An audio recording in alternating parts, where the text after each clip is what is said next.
May mga batang 90s ba dito? Kamusta kayo? Kamusta tayo?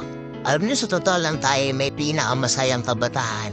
Tayo yung mga kabataan noon na napakababaw ng kaligayahan. Tayo yung mga batang batak sa arawan kahit napagalitan ng magulang okay lang basta makipaglaro sa mga kaibigan.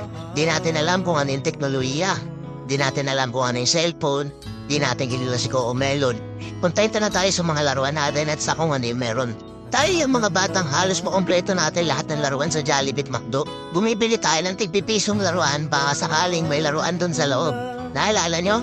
Noong mga panahon, nadahanap pa tayo ng gagamba kung saan-saan. Nadahanap tayo ng mga sahan ng puno para makipaglaro ng baril-barilan. Kukuha tayo ng gulong sa tabi-tabi tapos pagugulumin lang natin kung saan-saan.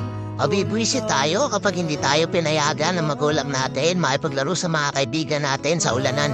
Kaya yata yung mga huling batch ng mga bata na nakikipaglaro pa ng tagu-taguan. Totoo lang, di ba?